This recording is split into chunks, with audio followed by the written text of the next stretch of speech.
Welcome to West Wing Week. Welcome to the West Wing Week, your guide to everything that's happening at 1600 Pennsylvania Avenue, and far beyond. This week, the Vice President wrapped up a 6-day diplomatic mission to Japan, China, and the Republic of Korea, while the President spoke on achieving peace in the Middle East at the Saban Forum, honored and lit the national Christmas tree, and traveled to Johannesburg, South Africa, to honor the life and legacy of Nelson Mandela. That's December 6th to December 12th, or Madiba farewell. This West Wing Week kicked off with a holiday bang, when the President, First Lady, and their family participated in the rain-soaked 91st annual Christmas tree lighting ceremony on the Ellipse in President's Park, just outside the gates of the White House. And so on this season of generosity, let's reach out to those who need help the most. Meanwhile, across time zones and continents, the Vice President was on day 5 of a 6-day trip to Asia to reaffirm our enduring presence as a Pacific power and promote our shared economic, trade, and security interests. Let's roll back the clock and recap. Last Monday, the Vice President arrived in Japan and was greeted by the U.S. Ambassador to Japan, Caroline Kennedy. The next morning, the Vice President stopped by the Ambassador's residence to meet with the Deputy Prime Minister and members of the National Legislature of Japan. Before departing for Embassy Tokyo to greet embassy staff and their families, the Vice President left flowers in the residence garden at a memorial fountain honoring Senator Daniel Inouye. Later, he traveled to the headquarters of the internet company DNA, not only to take in the breathtaking views of Tokyo, but to meet with workers and then with business leaders during a roundtable discussion to discuss the role of women in the Japanese economy and the challenges they face in the workplace.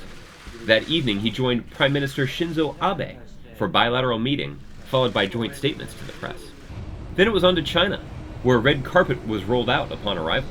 The first stop was the consular section of the U.S. Embassy, where he highlighted embassy efforts to streamline visa application procedures and reduce wait times. He then welcomed the approximately 200 Chinese citizens who were on hand to receive U.S. visas. And one of the things you'll find when you come to America, we are all immigrants in my country. So I hope some of you students, when you come to visit, you decide you want to stay. Later, the Vice President was officially welcomed to China at a ceremony in the Great Hall of the People. He then embarked on a series of diplomatic meetings with Chinese leaders. On Thursday morning, the Vice President spoke on the state of U.S.-China relations before heading down the road, past Tiananmen Square, and arriving west of the Forbidden City for a bilateral meeting with the Chinese premier. Then it was on to the Jiaoyutai State Guest House, where President Nixon stayed in 1972 during his historic trip to normalize relations with China. Here, the Vice President had lunch with Vice President Li and was treated to a cultural performance by the Children and Young Women Chorus of the China National Symphony Orchestra. If I only did one thing in coming to China, if I only got to hear you sing, it would have been worth the trip. Before departing for Seoul, the Vice President stopped by a local tea house. Very happy to be here. The Vice President's first stop in Seoul was the Blue House, the executive office and official residence of President Park. The two held a bilateral meeting before the Vice President delivered remarks on U.S.-Korea relations to students and faculty at Yonsei University. Later, the Vice President traveled across town for a bilateral meeting with the Prime Minister. On his last day in Asia, the Vice President visited the Korean War Memorial to lay a wreath in honor of fallen soldiers. He then greeted and thanked troops, embassy staff, and their families at Yongsan Army Garrison, before taking the 25-minute helicopter ride over Seoul and north, past villages and farms, to the Camp Boniface landing zone, en route to Observation Point Wallet, deep inside the demilitarized zone, also known as the DMZ. Welcome to the edge of freedom. The free world ends about 5 meters in front of us. Here, the Vice President was briefed by U.S. and Republic of Korea soldiers on the background of the observation post, as well as the current military situation. After thanking the soldiers for their service, he headed to the observation deck at the Freedom House, a large conference center that sits directly on the military demarcation line and overlooks a similar conference center to the north.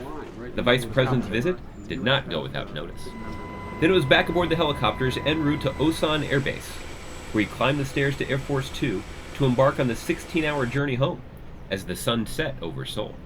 Okay, that gets us back to Saturday in Washington, where the President was attending the 10th anniversary Saban Forum to discuss U.S.-Israel relations.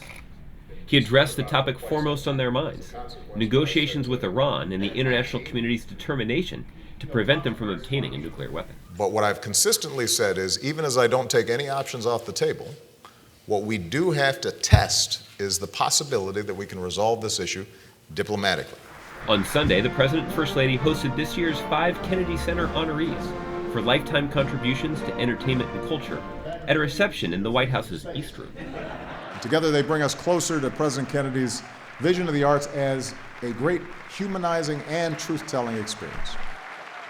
On Monday, the President and First Lady began an 18-hour trip to the Antipodes, the other side of the planet, to attend the state funeral for Nelson Mandela. Meanwhile, back home at the White House, Second Lady Dr. Biden received handmade ornaments from the children of state National Guardsmen and women. Dr. Biden used them to decorate the tree in her office. Back on the other side of the planet, the next day, tens of thousands of singing and dancing mourners braved hours of torrential rain at Johannesburg Soccer City to say farewell to Nelson Mandela. To the people of South Africa, the world thanks you for sharing Nelson Mandela with us. His struggle was your struggle. His triumph was your triumph. Back home on Wednesday, the Vice President and Director of the White House Domestic Policy Council, Cecilia Munoz, answered immigration questions during a live online conversation hosted by Bing and Skype. To find out more information on any of these topics or to see complete videos of these events, go to whitehouse.gov. And thanks again for checking out your West Wing Week. Actually, could we take a selfie? Sure, we can do a selfie. Okay. You got to send me a copy of it, okay?